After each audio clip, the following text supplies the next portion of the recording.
পশ্চিমবঙ্গ সরকারের পর্যটন দপ্তরের অর্থানুকূল্যে ও বীজপুর বিধানসভার বিধায়ক সুবোধ অধিকারীর প্রচেষ্টায় এবং হালিশহর পৌরসভার ব্যবস্থাপনায় আজ সাধকপীঠ রামপ্রসাদ ভিটের উন্নয়ন ও সৌন্দর্যায়নের কাজের শুভ উদ্বোধন পর্ব অনুষ্ঠিত হল। সমগ্র অনুষ্ঠানে উপস্থিত হয়েছিলেন বীজপুর বিধানসভার বিধায়ক সুবোধ অধিকারী, হালিশহর পৌরসভার পৌরপ্রধান শুভঙ্কর ঘোষ, পৌর পার্ষদ বাসুদেব সাহা, প্রবীর সরকার, পারমিতা দাস, দীপঙ্কর চক্রবর্তী, বিশ্বজিৎ পাল সহ বরেণ্য ব্যক্তিত্ব মাধব চক্রবর্তী, দীপঙ্কর চক্রবর্তী, দীপায়ন চক্রবর্তী এবং গুডউইল ফেডার্নিটির সকল সদস্যবৃন্দেরা। Bureau report, news 24 Bangla live. ধন্যবাদ জানাবো মাননীয় মুখ্যমন্ত্রী মমতা বন্দ্যোপাধ্যায়কে, ধন্যবাদ জানাবো আমাদের পর্যটন দপ্তরে এমআইসি ইন্দ্রনীল সেন মহাশয়কে, ধন্যবাদ জানাবো আমাদের সংসদ পার্থভূমি মহাশয়কে, আমি ধন্যবাদ জানাবো হালিশহর পৌরসভার বোর্ড চেয়ারম্যান শুভঙ্কর ঘোষ তার সকল টিমকে, আধিকারিক যারা রয়েছেন ইও সাহেব থেকে শুরু করে সকলকে আমি ধন্যবাদ জানাবো কি আজকে সকলের প্রচেষ্টায় আজকে আমাদের বাংলার গর্ব আর কি। আমাদের সকলেই জানেন কি ভারতবর্ষের মধ্যে পীঠস্থান, সাংস্কৃতিক পীঠস্থান বাংলা, সেই জায়গায় দাঁড়িয়ে আমাদের হালিশহর একটা সাংস্কৃতিক পূর্ণ এরিয়া। রামপ্রসাদ সেনের বিখ্যাত, আপনারা সকলেই জানেন শ্যামা সঙ্গীত পৃথিবী জুড়ে বিখ্যাত, অনেক বিখ্যাত শিল্পীরা সেই গান গেয়েছেন। সেই জায়গায় দাঁড়িয়ে তার 300 বছরের পুরনো আমাদের যে হেরিটেজ হালিশহরের পর্যটনের প্রচেষ্টায় যে আমরা হেরিটেজ করার যে আমাদের পর্যটনের যে প্রকল্প চলছে, যেন হালিশহরকে সারা বাংলার মানুষ, সারা ভারতবর্ষের মানুষ, সারা পৃথিবীর মানুষ যেন জানতে পারে, তার এক অধ্যায় আজকে শুভ সূচনা হয়ে গেল। কতদিনে শেষ হবে দাদা এই প্রকল্প? আমার বেশি দিন সময় লাগবে না, আমার মনে হয় খুব সম্ভবত 5-6 মাস 7 মাসের মধ্যে কাজটা কমপ্লিট হবে। আর তারপরে বিউটিফিকেশনের কাজ আর একটা স্যাংশন হয়ে এসছে, বিউটিফিকেশনটা তারপরে কাজটা চালু হবে। এই যে হালিশহর যে উন্নয়ন ডেভেলপ, কি বলবেন পৌরপ্রধান সহ সকলকেই? প্রথমে তো আমি এই অঞ্চলের সুধী নাগরিকবৃন্দকে আমি প্রথমে অভিনন্দন ধন্যবাদ জানাবো। তারা ভরসা রেখেছে মমতা বন্দ্যোপাধ্যায়, তারা আশীর্বাদ আমাদের করেছে বলে আজকে আমরা এইসব কাজগুলো করতে পারছি, তার প্রথমে ধন্যবাদ তাদের জানাবো। আর বাকি আরো কিছু যদি কথা জানার থাকে আপনাদের, আমাদের চেয়ারম্যান শুভঙ্কর ঘোষ বাকি কথাগুলো বলবে। সিঙ্গেল হচ্ছে না, তার সঙ্গে মন্দিরটাও বানানো হচ্ছে এবং মন্দিরের সামনে 85 রোড যেটাকে আমরা বলছি, সেই জায়গার একটা তোরণও হচ্ছে যাতে মায়ের মন্দিরটাকে চিহ্নিত করা যায়। এবং এই যেখানে দাঁড়িয়ে রয়েছে আমরা, এই সামনেও একটা বড় সেট করে একটা মন্দির হবে এবং এই টোটালটাই বিউটিফিকেশন, তার সঙ্গে একটা আলাদা পার্ট, খালি বিউটিফিকেশন না, সবটা নিয়েই হচ্ছে এই প্রজেক্টের দুটো পার্ট আছে। একটা পার্ট এখন স্যাংশন হয়েছে, কাজ শুরু হয়ে যাচ্ছে আজকের থেকে, আরেকটা পার্ট হয়তো আরো মাস 2-1 পরে স্যাংশন হবে। এই কাজ শেষ করতে করতে ওই কাজ আবার শুরু হয়ে যাবে। কত টাকা প্রজেক্ট এটা 47 লাখ টাকার প্রজেক্ট আছে। নেক্সট প্রজেক্টটা অ্যাপ্রক্স প্রায় 47-48 লাখ টাকার প্রজেক্ট। দেখুন, এটা কাজ করতে করতে ওয়েদার যদি সাথ দেয়, আমরা আশা করতে পারি 4-5 মাস লাগতে পারে প্রথম প্রজেক্টটা, তারপরের প্রজেক্টটা শেষ করতে আরো 4-5 মাস লাগবে। তার মধ্যে 26শে জানুয়ারি রয়েছে অন্য করে একটা বড় উৎসব এবং এবছর একটা নতুন প্ল্যানিং করা হচ্ছে, যেটা আমরা মাধব কাকুর সাথে, দীপায়নদের সাথে একটু কথা বলা আছে আমার, ওটা পরবর্তী সময় বসে আপনাদেরকে জানিয়ে দেওয়া হবে। কারণ একটা প্রেস মিট অবশ্যই করবে, যেরকম বিধায়ক সাহেবের ইচ্ছা রয়েছে প্রেস মিট করবে, যারা মন্দির কমিটির দায়িত্বে আছে তারাই আপনাদেরকে জানাবে। এবার অন্য কোটিটা অন্য সিস্টেমের মধ্যে গিয়ে করা হচ্ছে, নিয়ম যা আছে তাই থাকবে, কিন্তু সিস্টেমটা একটু চেঞ্জ করা হবে, সেটা অলরেডি একটা ভারবালি কথা হয়েছে। পরে আরো 3 দিন কি 4 দিন পরে অবশ্যই মন্দির কমিটি আপনাদের ডেকে জানিয়ে দেবে, যাতে পুরো শহর জুড়ে একটা ভাইব্রেশন হয়, তার একটা ব্যবস্থা করা হচ্ছে।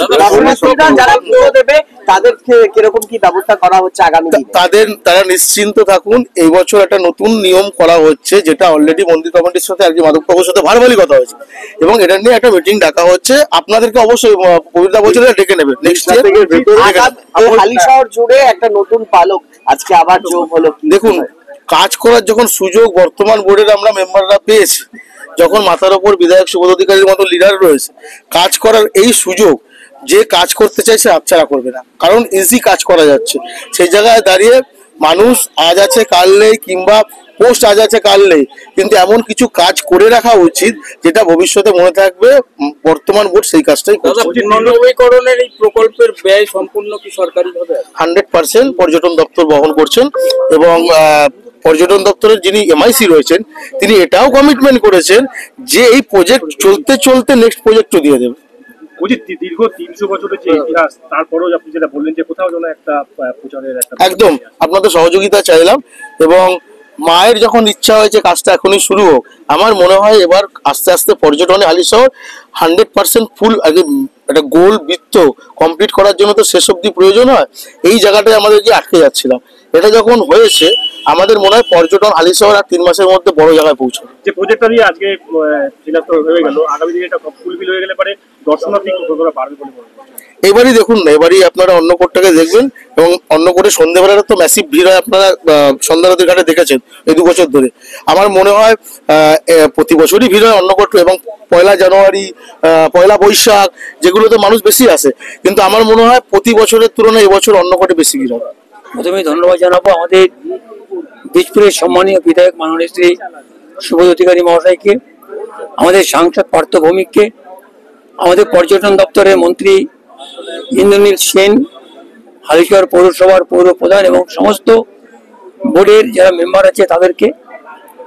যে আমরা দীর্ঘদিন ধরে আমরা যেটা আশা করেছিলাম, আমাদের ইচ্ছা আমাদের ভাবনা ছিল যে সাধক কবি রামপ্রসাদ সেন, যার গান বাদ দিয়ে আপনি যে কোনো মন্দির, সারা পশ্চিমবাংলা কেন সারা ভারতবর্ষের যে কোনো মন্দির সাধক কবি রামপ্রসাদ সেনের গান বাদ দিয়ে সেই মন্দিরের পবিত্রতা আসে না। সেখানে দাঁড়িয়ে প্রায় 300 বছরেরও বেশি সাধক কবি রামপ্রসাদ সেন তার মন্দিরকে যেভাবে সাজানোর জন্য বিধায়ক প্রথম থেকে চিন্তা ভাবনা করেছেন, এবং আমাদের বোর্ড, আমাদের পৌর প্রধান শুভঙ্কর ঘোষ যেভাবে চিন্তা ভাবনা করেছে, এবং আমাকে তারা কথা দিয়েছিলেন, আমি কিছু প্রকল্প তাদের কাছে দিয়েছিলাম। তার মধ্যে আমাদের একদম মেইন রোড থেকে ঢুকতে আমাদের যে প্রবেশদ্বার, রামপ্রসাদ মন্দির ঢোকের যে প্রবেশদ্বার, সেখানে একটা গেট করার জন্য, এবং আমাদের একদম শুরু থেকে মন্দির পর্যন্ত আসতে রাস্তার দুদিকে যাতে ভালো করে সাজানো হয়, আর মন্দিরের সামনের যে গেটটা আছে এই গেটটা যাতে মন্দিরের টাইপের হয়। এবং আপনারা দেখতে পাবেন যে মডেলটা আসছে গেট এবং সামনের প্রবেশদ্বার, আপনারাও দেখে খুব আনন্দিত হবেন। সুন্দরভাবে আমাদের হালিশহর রামপ্রসাদ মন্দিরকে সাজিয়ে তোলা হবে। আমি তার জন্য বাংলার মাননীয় মুখ্যমন্ত্রী শ্রীমতী মমতা ব্যানার্জিকে ধন্যবাদ জানাই যে আমার 2011 সালে যদি বাংলার মাননীয় মুখ্যমন্ত্রী না হতে, আমার মনে হয় সাধক কবি রামপ্রসাদ সেনের রামপ্রসাদ ভিটে, আজকের এই রামপ্রসাদ ভিটে আপনারা দেখতে পারতেন না। এই যে নতুন যে কাজটা হচ্ছে তার ফলে আগামী দিনে মানুষের যে ভক্তদের যে ভিড়টা কতটা পরিমাণে বাড়বে বলে আশা করছেন? দেখুন, আগের তুলনায় মানে প্রচুর মানুষ আসছেন রামপ্রসাদ মন্দিরে, এবং বিশেষ করে আমাদের একটা প্রধান উৎসব 26শে জানুয়ারি আছে, আমাদের বিপত্তারিণী পুজো হয়, এবং আমাদের দুর্গাপূজার মহাষ্টমী 1 বৈশাখ, 1 জানুয়ারি কল্পতরু উৎসব, এতে ব্যাপক মানুষের ভিড় হয়। এবং এই মন্দিরকে যদি আপনারা যারা সাংবাদিক আছে, আপনারা যদি আরো বেশি করে প্রচার করেন, এই মন্দিরে আপনারাই দেখতে পাবেন কিভাবে মানুষের ভিড় হয়। তখন আমরা তো, তারা প্রতিদিন আসেন, আমরা তো তাদের কাছে শুনতে পাই, তারা একটা কথাই বলেন, রামপ্রসাদ মন্দিরে পুজো দিয়ে আমরা যে তৃপ্তি লাভ করি সেটা আমরা অন্য কোথাও পারি না। আশা করি মানুষের ভিড় আরো জমবে, আরো ভিড় হবে, এবং এই গেট হয়ে যদি হয়ে যায়, সাধক কবি রামপ্রসাদ সেন আপনাদের মাধ্যমেই মানুষের কাছে পৌঁছে যাবে। আমি দীপঙ্কর চক্রবর্তী, যে ওয়ার্ডে রামপ্রসাদের মন্দির সেই ওয়ার্ডেরই কাউন্সিলর।